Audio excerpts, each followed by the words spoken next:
Hi అందరికీ నమస్కారం. Welcome to its TV health. నేను మీ యాంకర్ త్రిపుర. ప్రస్తుతం మనతో పాటు ఉన్న doctor Rajasekhar Madala, consultant plastic surgeon. వారితో మాట్లాడి ప్లాస్టిక్ సర్జన్ ఓన్లీ ఫిమేల్ కా లేదా మేల్స్ కూడా ఉంటుందా, అలాగే వెజైనోప్లాస్టీ గురించి డాక్టర్ని అడిగి తెలుసుకుందాం. Hello doctor. హలో అండి. సార్, నార్మల్గా ప్లాస్టిక్ సర్జరీ అనగానే అందరికీ ఫిమేల్సే గుర్తొస్తారు. సో ప్లాస్టిక్ సర్జరీ అనేది ఓన్లీ ఫిమేల్స్ కన్నా మేల్కి కూడా ఉంటుందా? సో ప్లాస్టిక్ సర్జరీ ఓన్లీ ఫీమేల్స్కి కాదండి, మేల్స్కి కూడా. ఎవరికి చేసినా, మేల్స్కి చేసినా, ఫీమేల్స్కి చేసినా, ట్రాన్స్జెండర్స్కి చేసినా, ఎవరికి చేసినా అది ప్లాస్టిక్ సర్జరీ అంటాము. సో ప్లాస్టిక్ సర్జరీ అంటాం కూడా cosmetic surgery is only for females or males అని కూడా అంటారు. సో మేల్స్ కూడా ఫీమేల్స్కి చేసిన కాస్మెటిక్ సర్జరీస్ ఇప్పుడు చేస్తున్నామండి. ఏమేం చేస్తాము అంటే హెయిర్ ట్రాన్స్ప్లాంట్స్ మెయిన్. సో మేల్స్లో ఎక్కువ బట్టతలు వస్తుంది కాబట్టి మేల్స్కి ఎక్కువ హెయిర్ ట్రాన్స్ప్లాంట్స్ చేస్తున్నాము. ఎక్కువ గైనకోమాస్టియా సర్జరీస్ అంటే male chest reduction, male boob surgeries అంటాం. అంటే మేల్స్కి కూడా చెస్ట్ ఏమవుతుందంటే ఫీమేల్స్ లాగా హెవీగా పెద్దగా పెరగటం, ఇలాంటివన్నీ గైనకోమాస్టియా సర్జరీస్ అంటాం. వీటితో మా టమ్మీ లైపోసక్షన్ ఎక్కువ మేల్స్కే చేస్తాము. వెనకాల లవ్ హ్యాండిల్స్ లైపోసక్షన్స్ మేల్కి ఎలా చేస్తున్నాము, ఫీమేల్స్కి అలాగే చేస్తున్నాం. లవ్ హ్యాండిల్స్ అంటే వెనకాల నడుము దగ్గర. సో 360 డిగ్రీ లైపోసక్షన్స్ అంటాం. సో ఇవన్నీ మేల్స్ కూడా చేస్తున్నాము. ఈ మధ్య కొత్తగా బియర్డ్ ట్రాన్స్ప్లాంట్స్ కూడా చేస్తున్నాం మేల్స్కి. సో ఇప్పుడు బియర్డ్ పెంచుకుంటాం, ఇప్పుడు ట్రెండింగ్లో ఉంది కాబట్టి. సో బియర్డ్ సరిగ్గా రానాలకి, ముస్టేజ్ సరిగ్గా రానాలకి బియర్డ్, ముస్టేజ్ రెండు ట్రాన్స్ప్లాంట్స్ చేస్తున్నాం. బోటాక్స్, ఫిల్లర్స్ ఇవన్నీ మేల్స్ కూడా చేయించుకుంటున్నారు, chemical peels. So plastic surgery is not only for females, it is for males also. Okay sir, మీరు ఇందాక లైపోసెషన్ అని చెప్పేసి అన్నారు. లైపోసెషన్తో మనము 6 ప్యాక్ కానీ లేకపోతే వెయిట్ లాస్ కానీ చేయడం జరుగుతుందా సార్? సో లైపోసక్షన్తో 6 ప్యాక్ చేయొచ్చండి.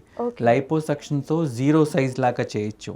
అంటే మంచిగా జిమ్ చేస్తే 6 ప్యాక్స్ ఎట్లా వస్తాయో మేల్స్కి, ఫీమేల్స్ కూడా మంచిగా నడుము సన్నగా చేసి ఆ జిమ్ చేసినప్పుడు ఆ రెక్టస్ మజిల్, ఆ లైన్స్ అన్నీ కూడా క్రియేట్ చేయొచ్చు. కాకపోతే ఇది ఎవరికి చేయొచ్చు అంటే బాగా పొట్ట పెద్దగా ఉండి, ఫ్యాట్ ఎక్కువ ఉండి, స్కిన్ సాగినెస్ ఎక్కువ ఉన్న వాళ్ళకి 6 ప్యాక్స్ చేస్తే దరిద్రంగా ఉంటుంది. అలా కాదండి, ఆల్రెడీ కొంచెం సన్నగా ఉండి లైట్గా టమ్మీ ఉండి వాళ్ళకి 6 ప్యాక్ చేయమంటే మనం ఈజీగా చేయొచ్చు.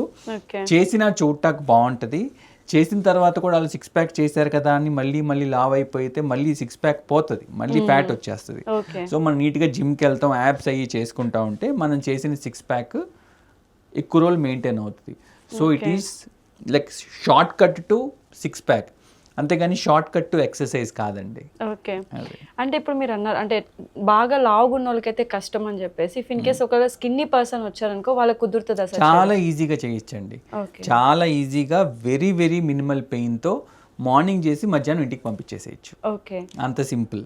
సో అది చేసిన తర్వాత ఎటువంటి కేర్ తీసుకోవాల్సి వస్తుంది సార్? చేసిన తర్వాత నీట్గా మళ్ళీ మనం లావ్ అవ్వకుండా మంచి ఎక్సర్సైజ్ చేసుకోవాలి.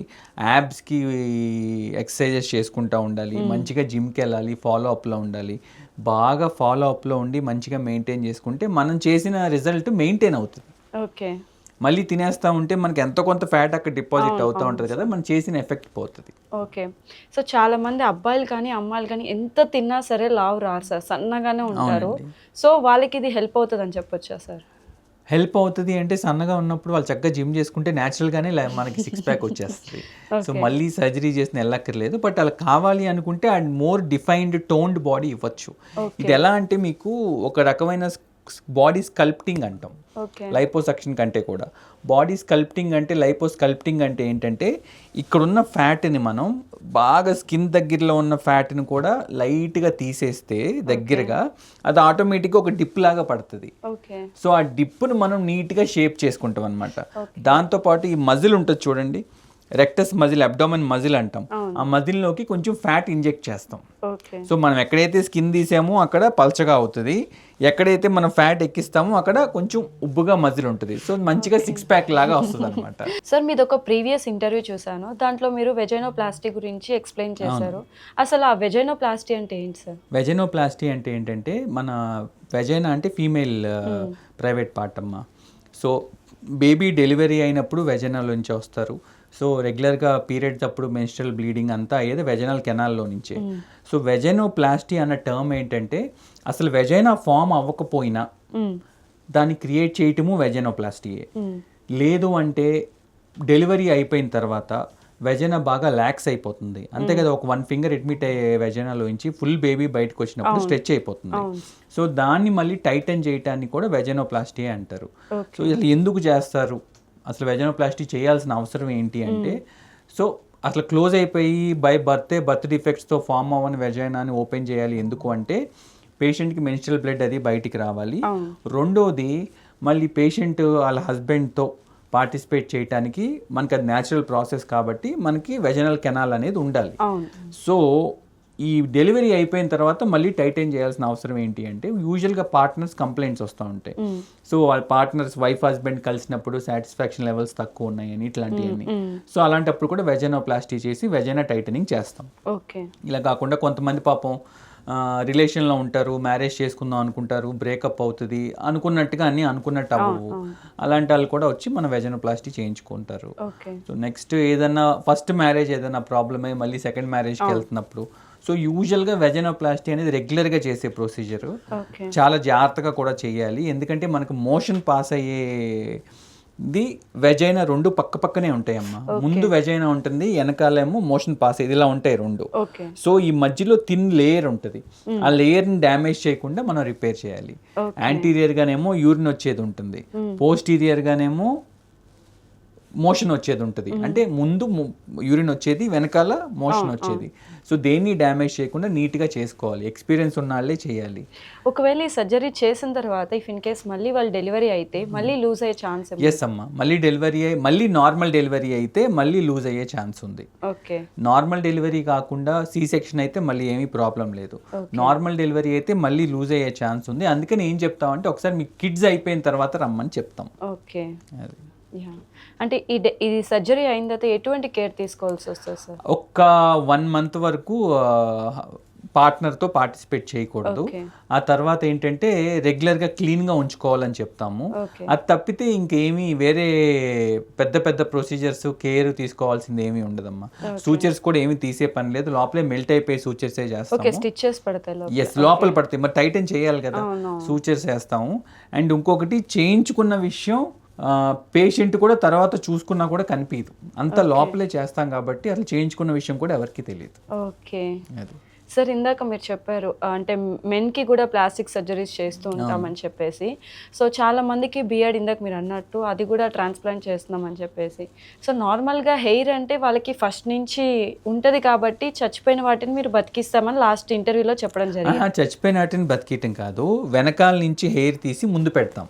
ఓకే, అంటే ఇక్కడ సెల్స్ అయితే డెడ్ అయిపోతే అంతే కదమ్మా. సెల్స్ ఒకసారి డెడ్ అయిపోతే ఆ హెయిర్ ఫాలికల్ ఒకసారి మొత్తం డెడ్ అయిపోతే మళ్ళీ రాదు. సో అందుకని వెనకాల నుంచి ఫాలికల్ తీసుకొచ్చి ముందు పెడతాం. ఇఫ్ ఇన్ కేస్ ఒకవేళ బియర్డ్ దగ్గర మీరు ఇంప్లాంట్ బియర్డ్ అనుకోండి అమ్మా, బియర్డ్ యూజువల్ గా మనం ఉంచుకునేది ఈ ఏరియా అండ్ ఈ ఏరియా వరకే, ఈ కింద మనకి కనపడదు ఎక్కువ. సో అందుకని ఇక్కడ ఏం చేస్తామంటే, ఇక్కడ కనుక వాళ్ళకి హెయిర్ ఉంటే ఇక్కడ నుంచి ఒకటి వదిలిపెట్టి ఒకటి తీసుకుంటా ఉంటే ఇక్కడ బియర్డ్ వస్తుంది, అదే హెయిర్ ని తీసుకొచ్చి ఇక్కడ పెట్టేస్తాం. So it gives a natural look. ఈ హెయిర్ ఒకేలా ఉంటుంది. ప్రొవైడెడ్ వాళ్ళకి ఇక్కడ హెయిర్ లేదనుకోండి, మామూలుగానే బియర్డ్ తక్కువ ఉందనుకోండి, అప్పుడు వెనకాల నుంచి హెయిర్ తీసుకొచ్చి పెడతాం. ఓకే, ఇక్కడ హెయిర్ తీసుకొచ్చి ఇక్కడ పెడతాం. కాకపోతే కొంచెం లెంత్ మెయింటైన్ చేసినప్పుడు ఏంటంటే టెక్స్చర్ కొంచెం డిఫరెంట్ గా ఉంటుంది. సో వాళ్ళు షార్ట్గా మెయింటైన్ చేసుకుంటాను, ఒక 2 mm 3 mm 4 mm length maintain చేసుకుంటే పెద్ద పర్లేదమ్మా. అండ్ ఇక్కడ పెట్టినట్టు ఫుల్ థిక్గా పెట్టాం, కొంచెం గ్యాప్స్ ఇచ్చి పెడతాం. మరి బియర్డ్ ఇలా పెరిగిపోతే అసహ్యంగా ఉంటుంది కదా. బియర్డ్ పెరిగినా కూడా పెంచుకున్నా కూడా న్యాచురల్గా ఉండాలి, అందంగా ఉండాలి. అండ్ ఏ లైన్లో పెడతాం అనేది కూడా ఇంపార్టెంట్. ఇక్కడ దాకా పెట్టేసినా కింద దాకా పెట్టినా అసహ్యంగా ఉంటుంది. సో న్యాచురల్ కాంటోర్లో ఎక్కడి నుంచి ఎక్కడి దాకా బియర్డ్ ఉండాలో చూసి ఆ లైన్ సిమెట్రీ మెయింటైన్ చేస్తా పేషెంట్ ఫేస్కి సెట్ అయ్యేటట్టు డిజైన్ చేసి పెట్టుకోవాలి. ఓకే సార్, అంటే ఇప్పుడు చాలామంది హెయిర్ లేక దాన్ని కవర్ చేయడం కోసం పౌడర్స్ కానీ కలర్స్ కానీ యూజ్ చేయడం జరుగుతుంది. సో అలా యూజ్ చేయడం వల్ల ఏమన్నా సైడ్ ఎఫెక్ట్స్ ఉంటాయా సార్? హెయిర్ కలర్స్ చాలా డేంజరస్ అండి. హెయిర్ కలర్స్ మన కెమికల్స్ ఉన్న అమోనియా పీపీడీ ఉన్న హెయిర్ కలర్స్ వేసుకుంటే క్యాన్సర్స్ కూడా వస్తాయి, స్కాల్ప్ కూడా పాడైపోద్ది, ఆ పిగ్మెంటేషన్తో ఫేస్ కూడా పాడైపోతుంది. అందుకని సాధ్యమైనంత వరకు ఆర్గానిక్ కలర్స్ యూజ్ చేసుకోవాలి. నెక్స్ట్ పౌడర్స్ కూడా ఏంటంటే హెయిర్ బిల్డింగ్ ఫైబర్స్ అంటాం, ఫైబర్ పౌడర్ అంటాం. ఏదైనా పార్టీస్కి వెళ్తున్నప్పుడు, ఫంక్షన్స్కి వెళ్తున్నప్పుడు, లేదంటే మీలాగా మీడియా ఇండస్ట్రీలో ఉన్న వాళ్ళు ఎవరైనా ఏం చేస్తారంటే కొంచెం బాల్ ప్యాచెస్ కనిపిస్తుంటే దాని మీద పౌడర్ వేసేసుకుంటారు. అది ఏంటంటే చాలా కంపెనీస్ వచ్చేసినాయి మార్కెట్లోకి. సో ఏది పడితే అది వాడినా మళ్ళీ కెమికలే అండి. ఉన్న జుట్టు కూడా పాడైపోద్ది, స్కాల్ప్ కూడా పాడైపోయి స్కాల్ప్ సోరియాసిస్లు, ఎలర్జీకి, డెర్మటైటిస్లు ఇవన్నీ వచ్చే ఛాన్స్ ఉంటుంది. అందుకని ఏంటంటే సాధ్యమైనంత వరకు మల్టీవైటమిన్స్ తీసుకుని జుట్టు పెంచుకుంటాక ట్రై చేయటం ఓకే. లేదు మేము జుట్టు మేము ట్రీట్మెంట్స్ తీసుకోలేము, హెయిర్ ట్రాన్స్ప్లాంట్కి వెళ్ళే ఉద్దేశం లేదు అనుకుంటే అలాంటప్పుడు ఏంటంటే మంచిగా కొంచెం బ్రాండెడ్ క్వాలిటీ ఒరిజినల్ ప్రోడక్ట్స్ కొనుక్కుని వాడుకుంటే మంచిది.